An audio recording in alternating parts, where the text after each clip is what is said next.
Bonsoir à tous, je suis ravie de vous retrouver. Bienvenue dans votre émission économique du mercredi soir. Merci de nous suivre chaque mercredi sur votre chaîne et sur les réseaux sociaux aussi, LinkedIn et Facebook. Aujourd'hui, le gouvernement a réuni les 48 walis du territoire national. Une réunion annuelle qui a porté sur la thématique de la gouvernance décentralisée pour une collectivité résiliente, innovante et entreprenante.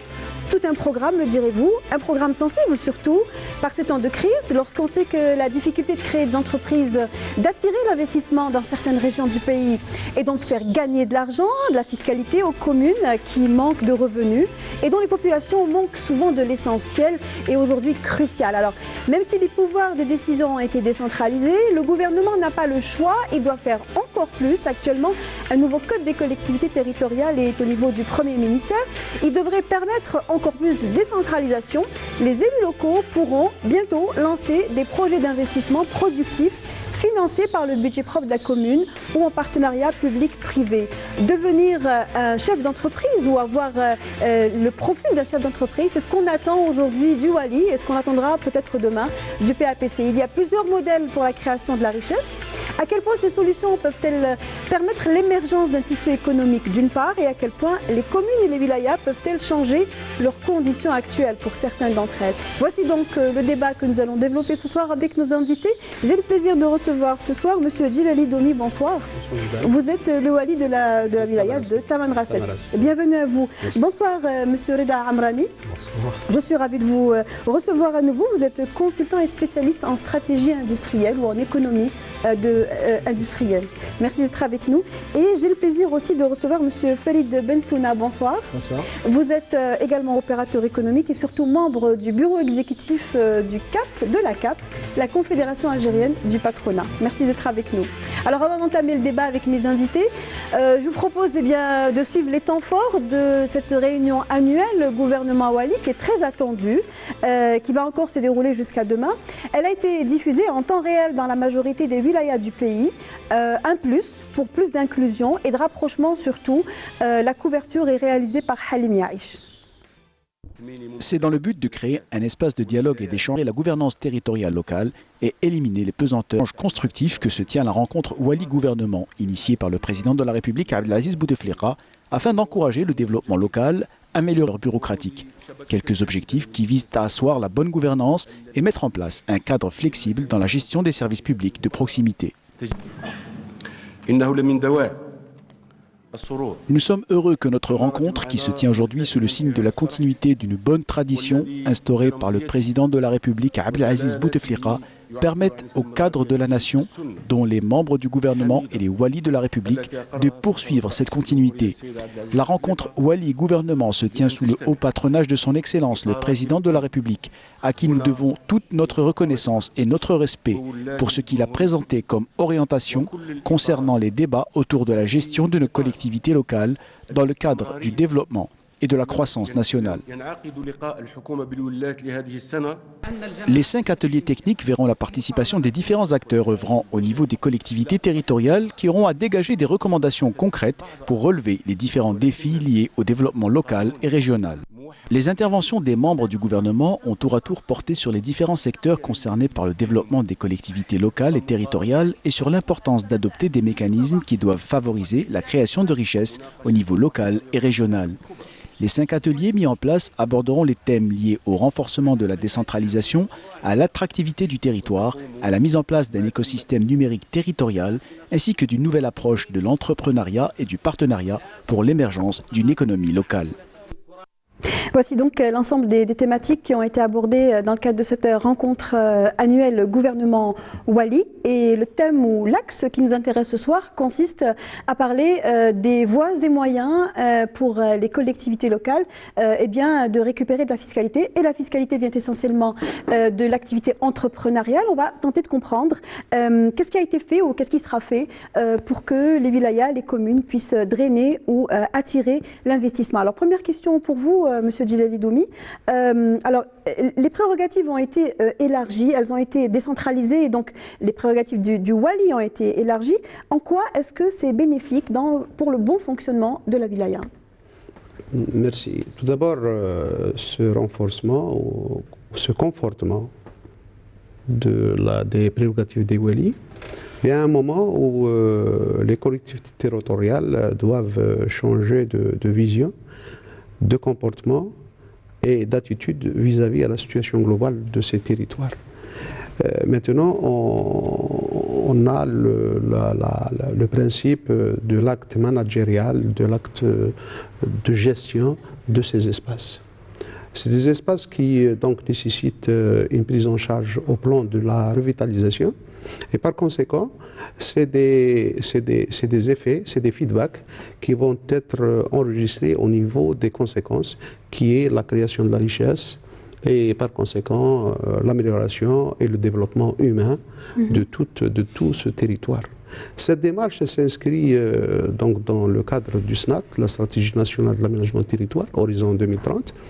C'est une bonne chose dans le sens où maintenant le diagnostic il a été fait à l'échelle nationale, un autre diagnostic a été fait à l'échelon wilaya et récemment nous sommes passé à un échelon beaucoup plus détaillé et on a abordé la question des zones frontalières pour lesquelles une étude vient d'être engagée récemment dans un cadre concerté pour rester toujours dans cette vision de gestion participative dont le sujet, dont la question va être abordée aussitôt avec la promulgation du texte qui traite de la question.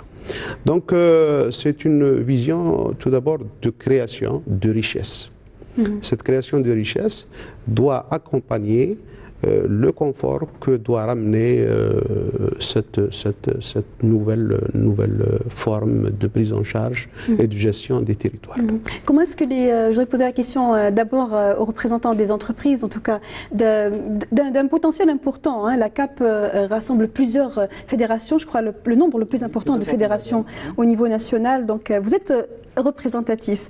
Comment vous voyez, comment est-ce que la CAP voit cette décentralisation pour l'avenir de ces investissements au niveau des régions? Je peux vous dire maintenant que, du moins que la semaine, la représentation avec monsieur le Premier ministre a été très significative et l'ordre donné à ce que les walis et l'autorité locale nous accompagnent et dans cette optique a été très importante. Et nous ne pouvons que poursuivre notre démarche et œuvrer à collaborer et accompagner nos partenaires sur la réalisation de certains projets, tant local qu'à travers le territoire. Donc, en tant que CAP, en tant que représentant de la CAP et le représentant de certaines entreprises, l'intervention et l'accompagnement avec certains projets avec M. El Wali, elle est très bénéfique et elle va beaucoup nous aider dans l'accompagnement de certains projets et la mise en œuvre de certains programmes locaux et apporter un plus à l'autorité locale. Plus que lorsque la décision devait remonter évidemment plus haut, c'est-à-dire centralisée, c'est-à-dire au niveau d'Alger. Tout à fait. Je voudrais poser la question à présent à M. Amrani. Je rappelle que vous avez une longue expérience dans le domaine de la création de richesses, en investissement essentiellement. Est-ce que vous considérez qu'aujourd'hui, les walis, au vu de la décentralisation qui a été décidée, savent ou arrivent à se mettre en avant leurs potentialités, les potentialités de leur région pour attirer l'investissement? Je pense que le problème est très complexe même pour les walis. Un wali est un représentant du gouvernement sur place. Il a de larges prérogatives, mais aussi il a des limites en termes de... Parce que l'investissement est le métier des entrepreneurs, alors que le wali est un homme de la continuité de l'État et de la bonne gestion de l'État dans sa wilaya. Et donc, vous voyez, il y a presque une antinomie entre les deux missions. Et cette mission ne peut être bien faite que par l'entrepreneur, celui qui prend des risques, celui qui maîtrise le métier, qui maîtrise le marché. Donc, le wali est là pour l'aider à s'installer, pour l'attirer, pour lui permettre, si vous voulez, de disposer des infrastructures nécessaires, pour disposer de la main-d'œuvre. Vous voulez dire qu'il ne peut pas avoir le rôle je veux dire en termes très vulgarisés, de marketeur, simplement, parce qu'il s'agit d'intéresser. Non, il peut avoir ce métier, il doit l'avoir. Mais à ce moment-là, il faut que ce soit fait de façon méthodique. Il faut que chaque wilaya, si vous voulez, mène c'est les études nécessaires pour développer une stratégie propre à la wilaya, mais aussi qui s'insère dans le programme national de développement et dans le programme du gouvernement et celui du président de la République. Ce qui veut dire qu'il doit avancer de façon méthodique, faire un diagnostic déjà de sa wilaya, un diagnostic économique et technologique, un diagnostic des ressources humaines, un diagnostic des potentialités et aussi un diagnostic de ses concurrents, de ses wilayas ou d'autres pays. Donc il faut qu'il sache où il en est. Et à partir de là, il doit élaborer, si vous voulez, un plan stratégique propre à la wilaya. Et c'est ce plan stratégique qui, à moyen et à long terme, doit lui permettre d'identifier les actions, les infrastructures à développer, les structures de formation à mobiliser, les relations à mettre en œuvre pour attirer l'investisseur. Avoir une vision, en fait. Hein. Avoir une vision. Ici, si on n'a pas une vision stratégique bien élaborée, méthodiquement, ce n'est pas de l'empirisme. Donc le Wali doit s'entourer, si vous voulez, d'expertise ou faire appel à l'expertise. Il n'a pas à se substituer, si vous voulez, à l'expertise. Il doit faire appel. Et ça, aujourd'hui, c'est une des difficultés parce qu'il n'y a pas une tradition bien établie dans nos structures de wilaya de faire appel à des structures et de travailler sur un plan stratégique bien élaboré. Oui, parfois même les investisseurs n'ont pas de business plan quand ils arrivent. Hein. Donc ça, c'est juste entre parenthèses. C'est pas toujours facile pour eux. Qu'en pensez-vous, monsieur Le Wali? Je n'ai pas été clair ou mal suivi. Nous avons le plan national, le plan de stratégie nationale Horizon 2030. C'est un schéma qui a arrêté les grandes lignes pour déterminer les zones à promouvoir, les zones pauvres, les zones pour un équilibre et une équité à l'échelon national. Ça, c'est les grands axes. Il a été suivi par des schémas d'aménagement de wilaya. C'est des schémas qui arrêtent, donc, qui déterminent les potentialités, qui arrêtent aussi les besoins, qui définissent la stratégie. Donc, au plan de la conduite et de la feuille de route, si vous voulez, ce schéma, il a été engagé avec des bureaux d'études spécialisés en la matière. Et c'est assez récent. Hein. Pour notre cas à Tamarasset, nous sommes à la 3e phase pour le plan d'aménagement du wilaya. Et j'ai dit tout à l'heure que dans le cadre de cette nouvelle vision, on vient d'engager une étude spécifique pour le développement des régions frontalières. Parlant de schéma, de stratégie d'aménagement de ces territoires, c'est tout d'abord connaître quelles sont les potentialités, quels sont les points forts, quels sont les points faibles, et comment arriver tout d'abord à la création d'un tissu économique, création de richesses, et sans perdre de vue, bien sûr, la mission première de l'État qui est le développement humain en termes de structures éducatives, de santé et tout ce qui va avec. Donc, au plan de la stratégie, je crois que chaque wilaya, chaque wali plutôt, est en mesure aujourd'hui de connaître, d'avoir une idée, d'avoir une feuille de route, comment conduire la revitalisation des espaces de son territoire. Et ce sont des informations qui sont nécessaires finalement pour la population des investisseurs potentiels, de savoir qu'il y a une vision, qu'il y a...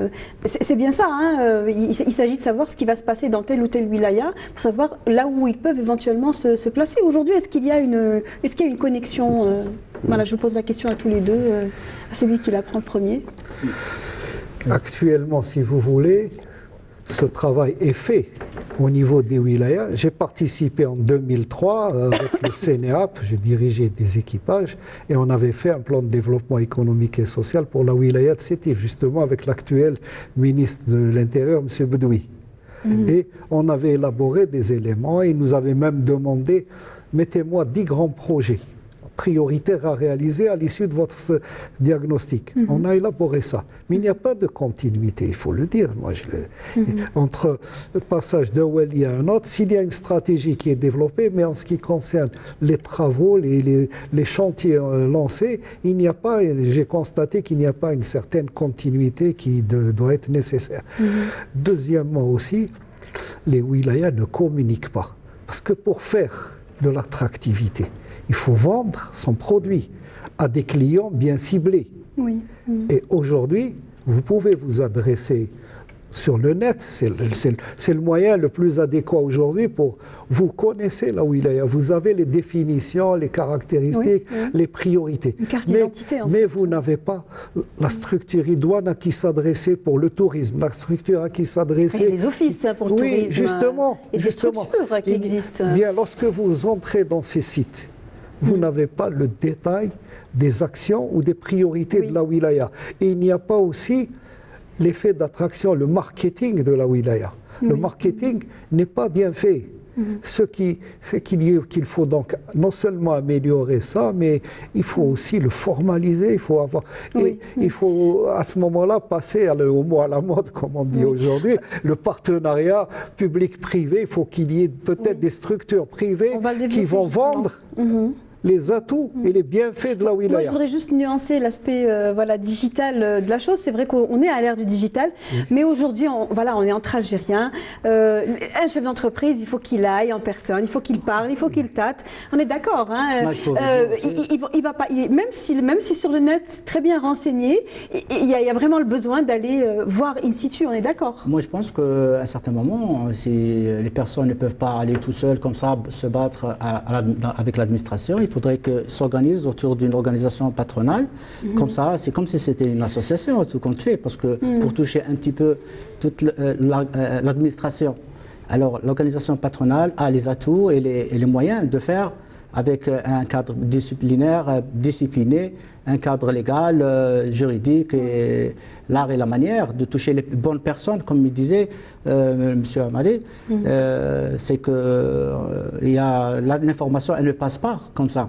Donc une organisation patronale connaît les personnes qu'il faut, quelles sont les orientations, quelles sont les directives, quels sont les documents importants qu'il faudrait présenter pour que les dossiers soient solvables. Oui, le contact passe plus facilement lorsque l'entreprise vient sous le sceau d'une association patronale ou d'une organisation patronale, ou que lorsqu'elle présente son projet à titre individuel, on va dire.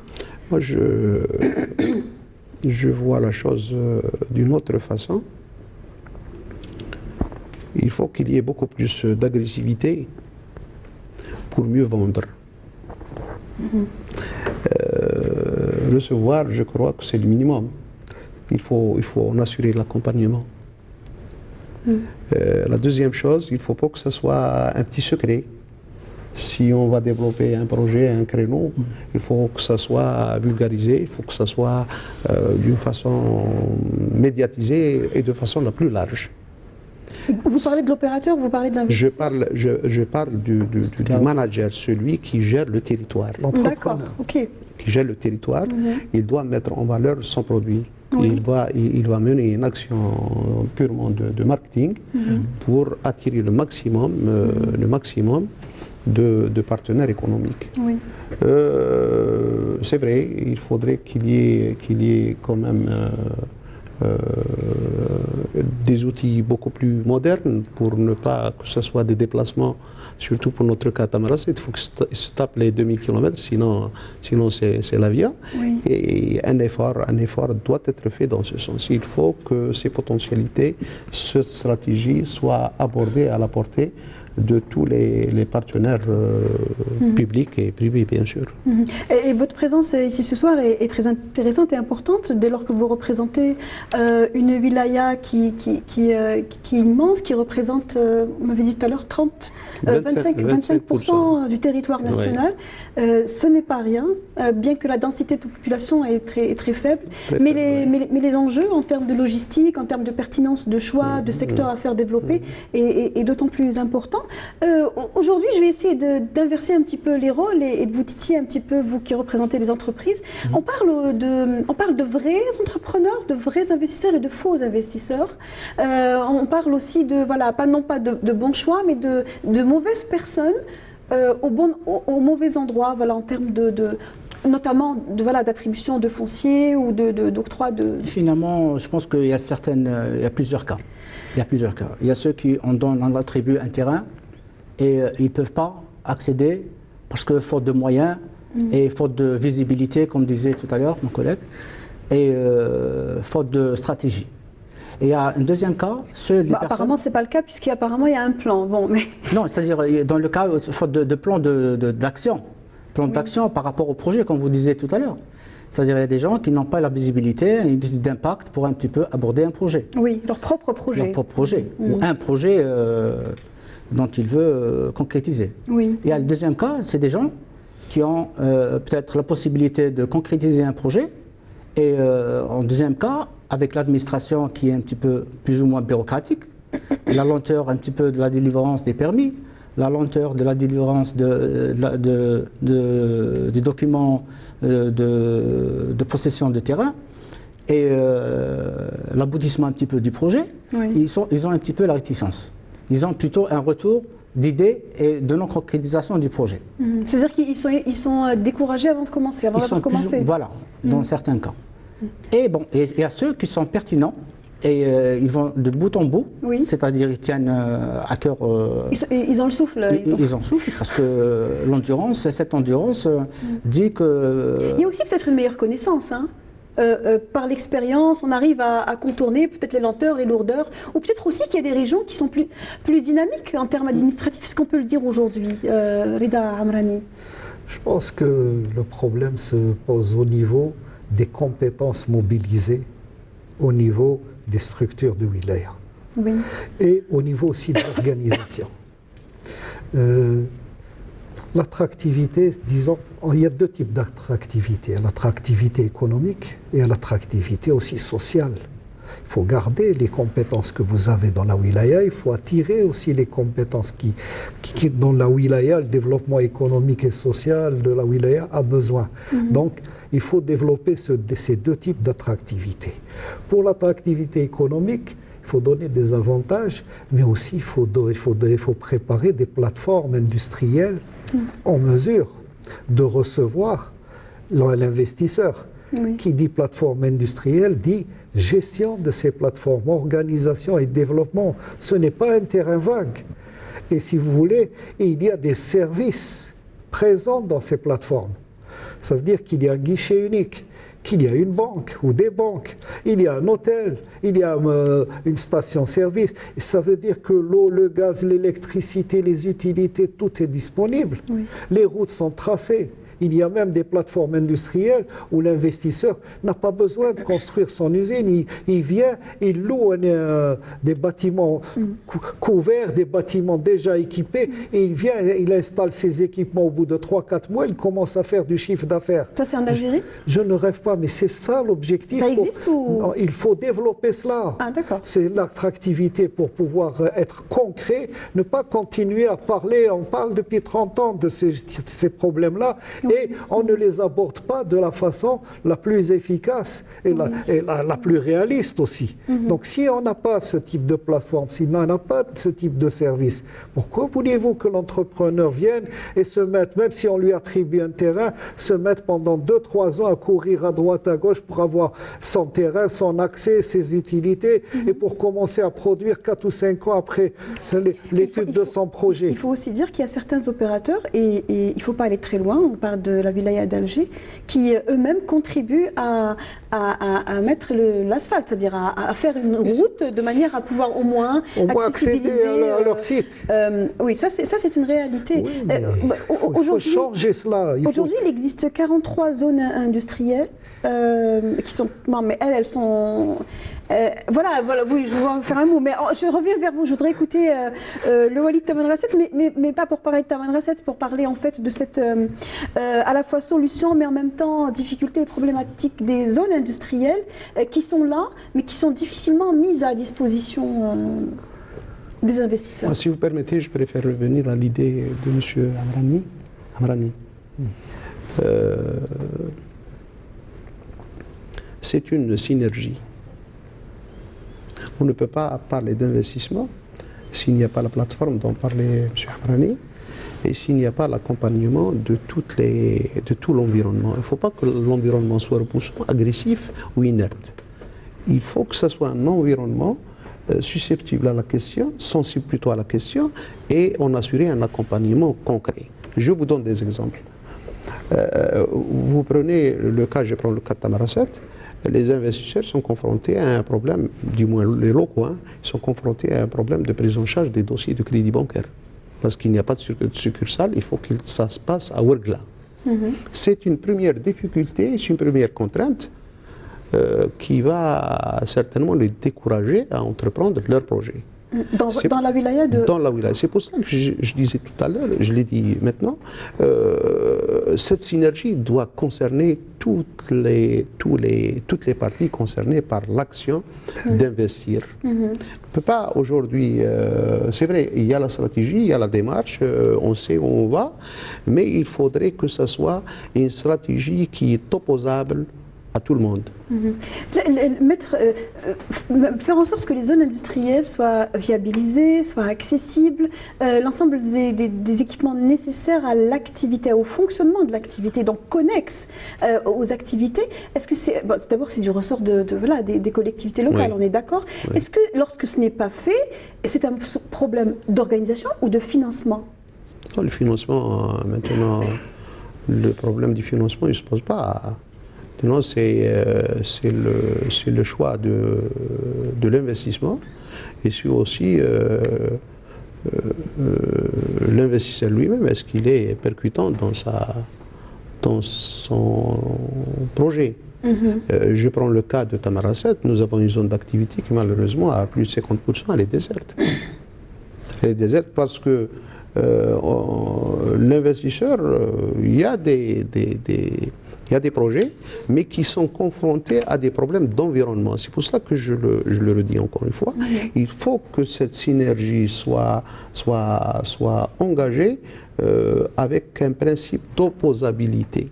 On ne peut pas aujourd'hui parler de l'action d'investir alors qu'il y a une contrainte au niveau d'une banque et que l'investisseur doit se déplacer à des milliers de kilomètres, à des centaines de kilomètres pour déposer son dossier et attendre l'examen de son cas. Ça décourage tout le monde. Ça décourage tout le monde. Et même le Wali, j'imagine aussi. Donc c'est cette synergie-là qui, de par son caractère, je dirais, incontournable.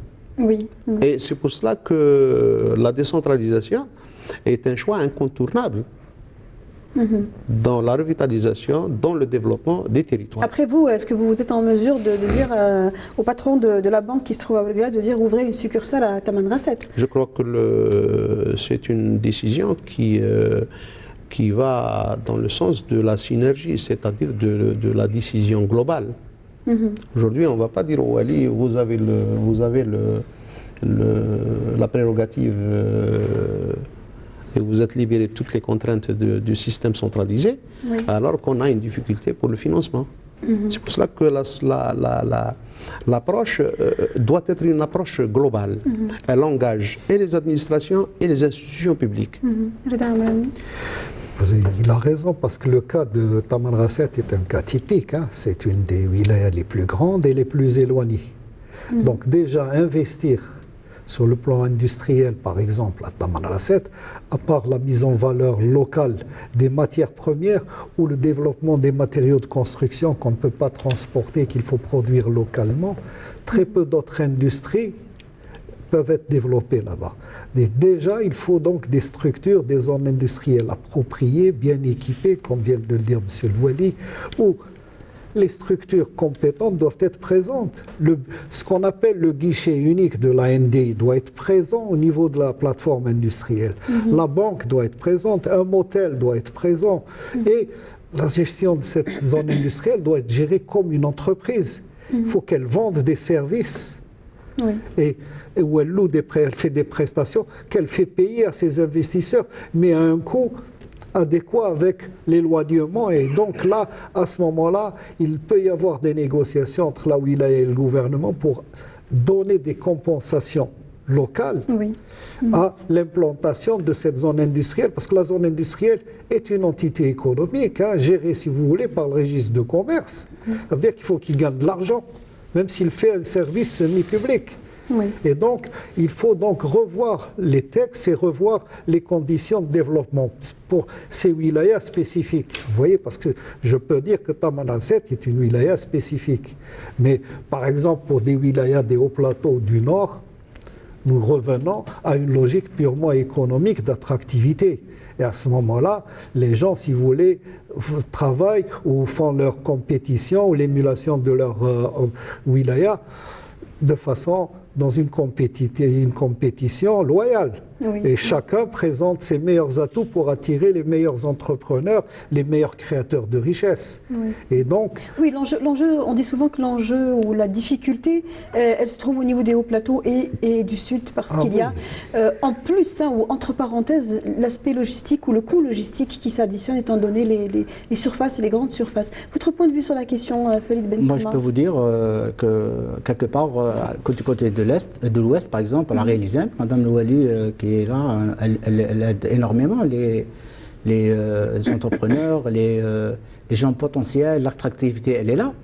Mais bon, il faut dire aussi que l'attractivité, elle est là, mais les gens sont intéressés. Mais quelque part, les gens attendent aussi à ce que la viabilisation soit faite, parce qu'il y a des usines qui sont sorties de la terre.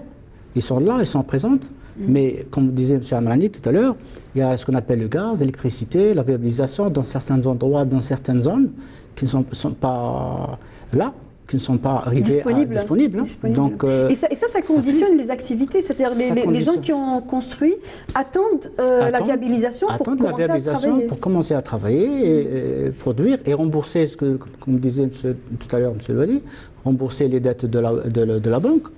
Donc il y a les échanges qui sont en train de courir là. Donc il y a certaines zones aussi du côté de Sétif. Il y a, comme disait M. Amrani tout à l'heure, il y a des zones qui sont déjà viabilisées. C'est une nouvelle logique. L'assiette, elle est viabilisée et on attend les projets maintenant. D'accord? Donc certaines zones comme Bouj Bareli, il y a l'attractivité aussi. Donc les gens vont dans ces zones d'activité et le recherchent encore plus d'espace encore. Alors justement, à un moment donné, il y a quelques années de cela, il y a eu un programme du gouvernement mené par le département de l'industrie et des mines, hein, c'était bien ça, et qui donc avait pour objectif de créer en fait comme une grande entreprise l'ensemble des zones industrielles, les viabiliser, les mettre à disposition toutes prêtes, on va dire clé en main pour les investisseurs. Aujourd'hui, est-ce que ce projet est toujours en marche ou est-ce qu'il a changé d'orientation, on va dire? J'ai travaillé en tant qu'assistant à maîtrise d'ouvrage à ce programme. Et donc, il y avait 49 projets de plateformes industrielles à travers tout le pays. Les terrains étaient disponibles. Non, pas 48. Hein, 49 plateformes industrielles à travers les wilayas. Et donc, le programme était étudié, lancé, Il y avait une structure centrale, une agence centrale dépendant du ministère de l'Industrie, l'ANIREF, qui était chargée de coordonner, de mener ce programme. Et ce programme était basé, il faut le dire, c'est la réalité, sur un concept économiquement rentable et moderne du développement des plateformes industrielles et on appelle plus en industriel plateformes industrielles, où vous venez, vous prenez votre terrain, vous avez toutes les utilités, les routes, vous avez même la station de traitement des eaux résiduelles, donc vous avez des raccordements ferroviaires là où il y a une nécessité de raccordement ferroviaire, et l'implantation s'est faite près des grands axes routiers et autoroutiers. On parle de projets, hein, donc c'était des projets, c'était des projets, 7 sont sortis de terre, sont en cours de réalisation. Il y a eu changement gouvernemental, changement de politique, au niveau, et on a transféré la gestion et la réalisation de ces projets au wilaya. Est-ce une bonne chose? Est-ce une mauvaise chose?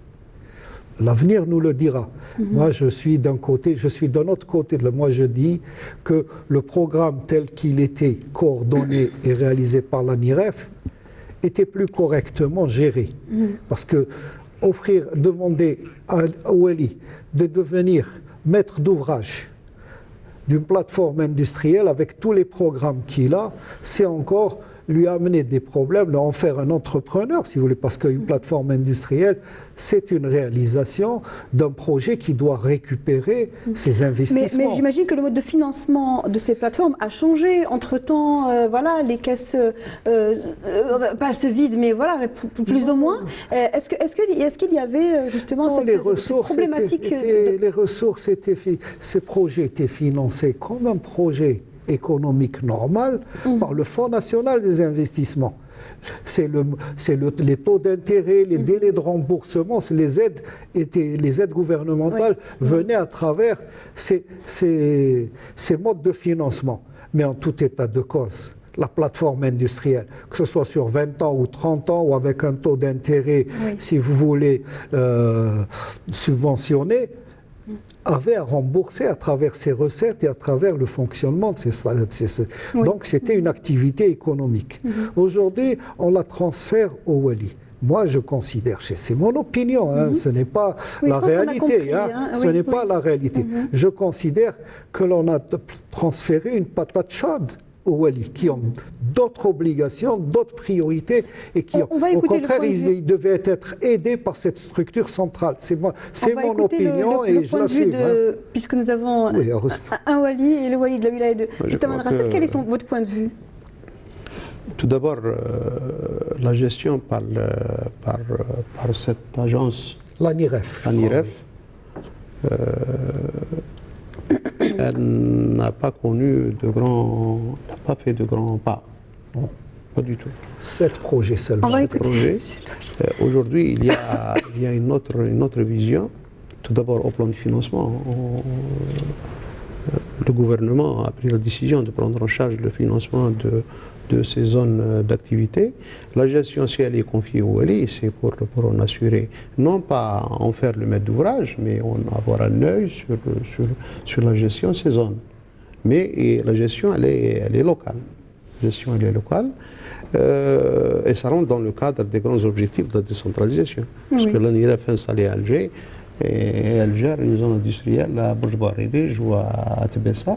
Je crois que toute la difficulté résidait dans ces contradictions. Est-ce que ce n'est pas une charge, comme disait M. Amrani, est-ce que ce n'est pas une charge supplémentaire pour certaines wilayas qui ont déjà un plan de charge important? Est-ce que c'est quelque chose qui peut être géré de la même manière, de la même efficacité? Voilà. Non. Mais je crois que l'acte d'investir, parce que là, c'est comme si le sujet, on l'a un petit peu détourné. On parle des zones d'activité, des zones industrielles. On parle d'attractivité, oui. Alors que l'attractivité, elle traite d'autre chose, pas ça. Mais les zones industrielles sont aussi... Ça fait partie de l'attractivité. Lorsque les plateformes sont là, elles attirent les investisseurs. Elle va de toutes les facilités accordées jusqu'à l'environnement, jusqu'au... de l'attractivité touristique, de l'attractivité de résidence, de l'attractivité sociale, de l'attractivité de l'environnement économique, entre guillemets. C'est ça qui va booster l'acte d'investir. Sinon, dans l'état actuel des choses, la vision, comme je l'ai dit tout à l'heure, il faudrait que ça soit une vision globale avec une synergie et une dynamique beaucoup plus agressive qu'auparavant.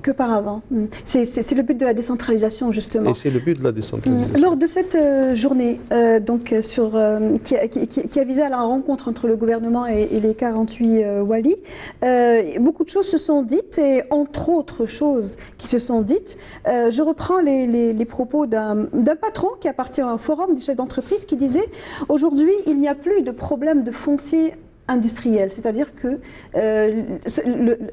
pendant très longtemps on a fustigé l'État en disant que le foncier n'était pas disponible. Aujourd'hui le foncier existe, le problème se trouve aujourd'hui au niveau de comment l'attribuer, comment l'avoir ou à qui l'attribuer de la manière la plus pertinente, puisque aujourd'hui voilà, il s'agit de créer de la richesse et d'en sortir voilà, de la fiscalité. Quel est votre commentaire sur cet aspect Alors pour notre part, c'est qu'il y a certains opérateurs qui demandent qu'à leur octroyer encore d'autres assiette afin de faire l'extension de leur activité. Et bon, dans certaines zones, ils sont saturés. Il se trouve que la zone d'activité est saturée et il va falloir encore trouver d'autres assiettes pour un petit peu essayer de faire une zone d'activité. Mais il y a toujours ce problème de transfert de terrain. Peut-être c'est un terrain agricole, c'est un terrain dont il faudrait peut-être changer la donation. Donc, pour notre part, il y a certains opérateurs qui demandent encore plus de surface, parce que leur surface qui est donnée, qui est attribuée, elle ne suffit pas à l'investissement. Et voilà, en quelque sorte, un petit peu le brassage de certains opérateurs. Donc, je peux vous dire que certains ont eu à faire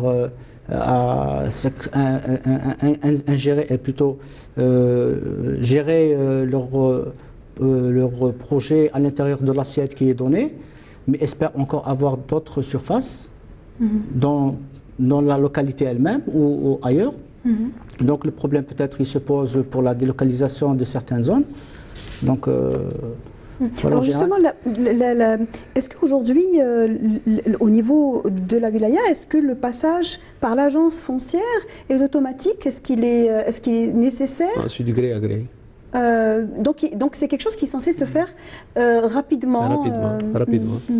Moi j'allais dire à monsieur que ceux qui ont des difficultés à trouver de terrain, il faut les orienter sur TAM. Vous avez raison, monsieur. Pourquoi je dis ça? Mais vous parlez d'attractivité aussi tout à l'heure. Pourquoi je dis ça? Moi, je crois que sur le plan de la solidarité nationale, nous avons de grands espaces, c'est notre pays, et on est dans l'obligation de se mobiliser. Moi, je n'arrive pas à admettre, à accepter.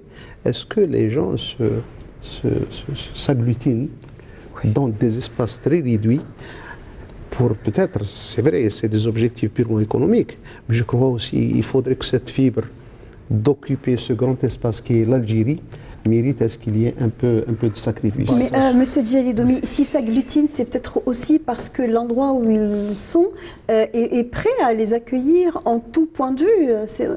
Il y a des garanties pour un investisseur qui sont nécessaires avant d'aller s'installer. On parle bien de cela. Non. C'est-à-dire il faut, bien qu'il y ait de l'espace... Je vais vous dire une chose. Si dans le cadre de la vision et de la stratégie globale, on retient que la wilaya de Tamaras, tout d'abord, c'est une wilaya stratégique à tout point de vue. C'est une wilaya qui va permettre à l'économie nationale de s'ouvrir sur l'Afrique. Et je vois mal un investisseur qui va engager une entité de production d'un produit donné et subir tout le surcoût de transport jusqu'à Tam pour les expédier sur l'Afrique. Je crois qu'investir, c'est avoir beaucoup de courage et être disposé à prendre des risques. Investir à Tamarasset, c'est investir en Afrique. Les opportunités sont là, les facilités sont là. Et il suffit que cette agressivité soit développée à tous les niveaux et ce degré de compréhension et de vision claire et transparente soit accepté par tout le monde.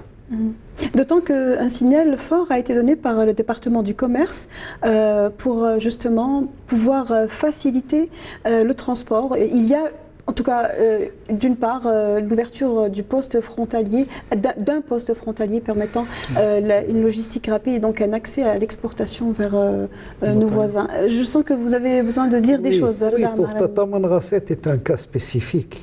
Et le monsieur Louali vient de le préciser et bien l'exposer. Oui.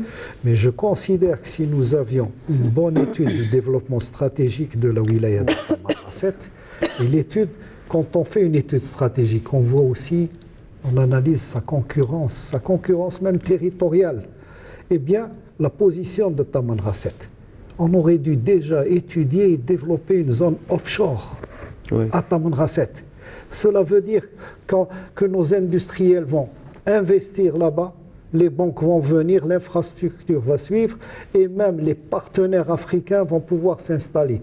Parce que l'Afrique, aujourd'hui, on en est encore à l'ère du troc.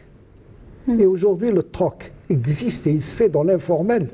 Si on avait une zone offshore, on pourrait, si vous voulez, ramener des équipements manufacturés algériens, des produits agricoles algériens et les échanger avec les commerçants d'Afrique et même les commerçants algériens, parce qu'on a des commerçants algériens qui vont jusqu'à Niamey, qui vont jusqu'à Tombouctou, ils vont dans toutes les villes du sud de l'Algérie. Et donc, plutôt qu'une plateforme industrielle, moi, pour Tamanrasset, c'est un cas spécifique, il faut une zone offshore, une zone économiquement offshore, et elle sera très rentable, elle développera l'économie locale, et elle permettra aussi de développer les exportations.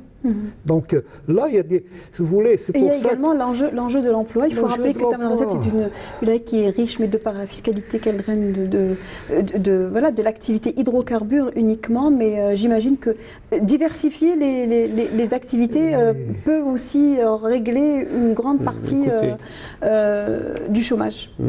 Pour Tamanrasset, le territoire de Tamanrasset, il est divisé en 3 parties. C'est la partie nord qui est le Tidikelt, qui, au plan de l'activité économique, il y a les hydrocarbures, il y a une activité agricole, beaucoup de ressources hydriques, des terres, des étendues, de grandes étendues. Et là, dans l'approche, c'est développer l'agriculture intense, l'agriculture industrielle. Vous prenez la deuxième partie du territoire qui est le Hogar. Et là, sa spécificité, c'est le tourisme.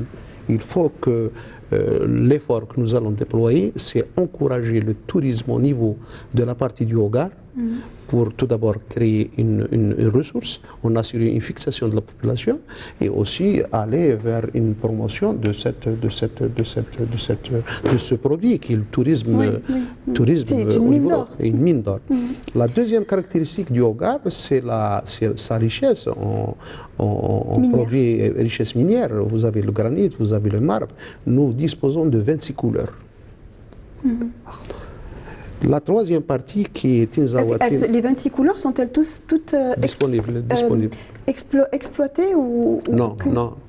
Pour le moment, nous avons une première entité, une première usine qui a déjà commencé la transformation du marbre et du granit. Elle fait du bon produit, et c'est un produit de qualité. Je dirais qu'il concurrence les produits de même nature. Au nord, oui. Et la troisième partie du territoire, c'est la partie Tinzaouatine, Ingezem, Tazrouk. La partie Ingezem, c'est une région qui, tout d'abord, elle dispose aussi de grandes disponibilités de ressources hydriques. Il y a des terres, et là aussi, l'investissement doit être orienté vers les grands espaces de production agricole. C'est une activité qui va accompagner l'activité locale, qui est l'élevage. Alors imaginez si on arrive à développer l'agriculture, on développe l'élevage, ceci ne nous empêchera pas de passer à la transformation et on assurer une disponibilité de ce produit qui aujourd'hui il est importé. La troisième caractéristique de cette région, c'est que Ingezem aujourd'hui, moi je la vois comme un comptoir commercial. Comme disait M. Amrani, c'est aller vers une autre vision. Il n'y a pas d'issue et de passage à l'Afrique que par Ingezem. C'est une opportunité qu'offre au plan géostratégique cette région. Nous avons commencé par une action, je dirais, elle est insignifiante. C'est l'exportation du ciment. Et nous avons du troc qui est réglementé. C'est un troc qui est réglementé, donc on assure ça de par un arrêté préfectoral. Dans quelle région? À Tamanrasset. L'ensemble de la wilaya du territoire de la wilaya a réglementé le troc. Il y a un passage qui est du poste de Ingezem. Nous avons donc arrêté les produits susceptibles d'être exportés en vertu d'une instruction interministérielle. Et nous avons aussi ce qu'on doit importer. Nous sommes à 52 millions de dinars en termes d'échange. À fin octobre, 52 millions de dinars à peu près. De troc. Mais c'est une première. Il faudrait qu'on s'habitue à vendre nos produits, à être agressif. Et ce qui est percutant, c'est que cette partie de l'Afrique et le Niger, ça nous permettra d'accéder au reste, à l'Afrique de l'Ouest. Justement, mais tout ça est très positif. Il y a énormément de potentiel, bien que l'on croit que ce sont des territoires arides et ils sont extrêmement riches, ne serait-ce que par l'exemple minier. Vous avez dit 26 couleurs, donc 26 minéraux, autant de potentiel à l'investissement, à l'extraction et à l'exploration et l'exploitation minière. Aujourd'hui, est-ce que l'on peut dire que l'investisseur algérien n'est pas fonceur, n'est pas suffisamment peut-être courageux? Est-ce que l'on peut dire ça ou bien? Moi, je peux vous dire que l'investisseur algérien est capable d'affronter la réalité. Parce qu'il est là, il se trouve sur un territoire algérien, il connaît bien l'administration, tant bien que mal elle est un petit peu bureaucratique, mais il est là à trouver les solutions avec l'administration. Il y a certaines administrations qui sont souples, surtout avec ce volet de guichet unique. Donc à un certain moment, l'investisseur ne trouve aucune difficulté à investir. Il faudrait juste lui donner un petit peu, lui ouvrir certaines portes qui sont un petit peu non franchissables, si on peut dire, comme par exemple cette capacité d'avoir des crédits bancaires, comme par exemple d'avoir les autorisations primaires, si on peut dire, comme le permis de construire. Aujourd'hui, le népotisme, les connaissances en fait, et les CTEF, ils sont toujours, il faut le dire, ils sont toujours nécessaires pour avoir facilement ce qu'on cherche, ce qu'on demande. Ce qu'on cherche, ce qu'on demande, c'est qu'à un certain moment, l'investisseur est là tout seul, noyé dans un univers qu'il ne connaît pas. Donc il va falloir qu'il s'organise autour d'une organisation, ou une administration, ou une association, quelque part, pour pénétrer cette administration. Donc, à vrai dire, certains investisseurs ne connaissent pas l'administration. C'est des hommes d'affaires. Ils ne connaissent pas les rouages de l'administration, qu'est-ce qu'il faut, qu'est-ce qu'il ne faut pas. Donc, et du coup, ils se retrouvent coincés à travers une barrière infranchissable pour eux, alors que l'idée, elle est là. Et comme le temps passé entre la commande, l'idée et la concrétisation, il se trouve qu'il est très long, donc il y a cette réticence. Et souvent, il y a une asphyxie, puisque c'est de l'argent qui est mobilisé. Alors, on parle bien sûr des petites entreprises et non pas des grandes PME ou des grandes entreprises qui, elles, sont beaucoup mieux assises. Alors, il nous reste encore, on m'a dit une poignée de secondes, on va dire 2 minutes, avant la fin de cette émission. Je vous laisse clore, Reda Amrani, par rapport à cette on va dire, une difficulté de convergence entre l'intérêt de l'investisseur et l'intérêt aussi des collectivités. Il y a aussi, on n'a pas abordé ce sujet, c'est celui de l'attractivité sociale. Il faut déjà que les wilayas, si vous voulez, gardent leurs compétences ici, parce que toutes les wilayas, aujourd'hui, il y a 1 600 000, 1 700 000 étudiants, il y a 300 000 à 400 000 lauréats de l'enseignement supérieur tous les ans. Je ne parle pas des bac-1 à bac-5, il y en a 350 000 à 400 000 tous les ans qui arrivent sur le marché de l'emploi. Donc c'est des gens en mesure, disposant de compétences et de potentialités. Comment les mettre en valeur au sein de sa wilaya, comment développer l'attractivité sociale, la vie sociale au sein. Là aussi, il y a des investissements à faire, des investissements, et la population est en train de changer, non seulement sur le plan du fonds structurellement, parce que nous avons moins d'analphabètes, je crois qu'on a passé, on est à 92 ou 93% de gens alphabétisés, hommes et femmes. Et donc, on a une nouvelle population, un nouveau peuple sur ce plan-là. Et donc, il y a de nouveaux besoins. Il faut pouvoir offrir Il faut donc offrir des choses. Il n'y a pas seulement, et cette population, même dans sa structure, aujourd'hui, dans les 15 ans à venir, ce seront les 28-45 ans qui vont être majoritaires, si vous voulez. La pyramide va s'épaissir au milieu.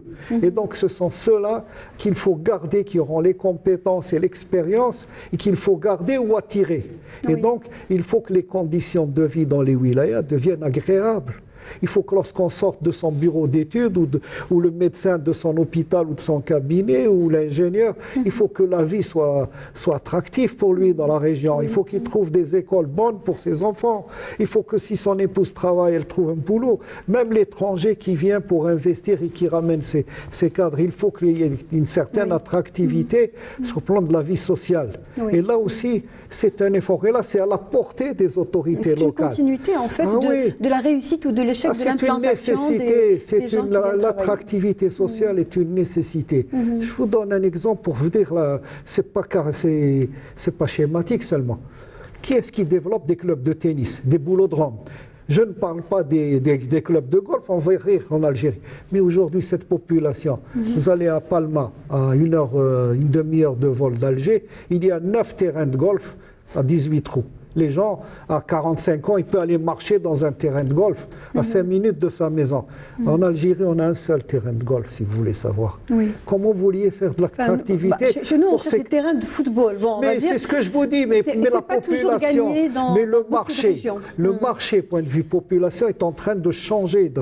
Le niveau de vie a augmenté, le niveau d'éducation a augmenté. Et les exigences. Les exigences, donc les besoins, ce n'est pas des exigences, ce sont des besoins sociaux nécessaires qu'il faut satisfaire pour garder ses compétences dans sa wilaya et pour attirer les meilleures compétences. Vous voyez, donc il y a aussi ce problème de l'attractivité et qui est une nécessité incontournable aujourd'hui. Le dernier mot est pour vous. Il nous reste très peu de temps, Monsieur Djilali Doumi. Bon, la question de l'attractivité, comme vient de le souligner M. Amrani, est un ensemble. Il y a l'attractivité sociale, il y a l'attractivité économique. Et ça s'appelle les conditions favorables pour l'émergence d'un investissement ou d'une économie locale.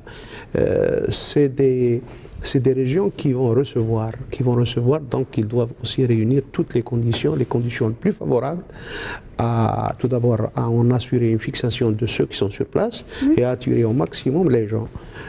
C'est encourageant dans le sens où les gens ne vont pas se sentir dépaysés dans ces environnements et que ça ne soit pas un effet d'agressivité qui va les décourager. Les repousser. C'est pour cela que l'attractivité du territoire doit être vue comme un appui au développement des régions. Et que il devrait être une priorité dans une ville, notamment un chef-lieu de wilaya devrait pouvoir offrir en tout cas une vie paisible, en tout cas avec les besoins nécessaires. Merci Monsieur Djilali Doumi. Je rappelle que vous êtes le wali de Tamanrasset. Merci d'avoir été parmi nous. Merci à vous Rida Amrani, consultant et spécialiste en stratégie industrielle, et merci à vous Monsieur Walid Bensouna, membre du bureau exécutif de la CAP, la Confédération algérienne du patronat. On arrive au terme de ce débat qu'on a organisé à l'occasion de la journée de la rencontre annuelle gouvernement Wali et qui s'est surtout focalisé sur l'attractivité des régions. On n'a pas parlé de toutes les régions, mais on a essayé de balayer ou de schématiser l'ensemble de ce qui se passe à travers le territoire. Pour ceux qui voudraient suivre cette émission, la revoir, c'est demain de 11h à midi sur notre chaîne. Sinon, le replay sur la page Facebook et la chaîne YouTube de Canal Algérie. Très bonne soirée à tous et on se retrouve mercredi prochain.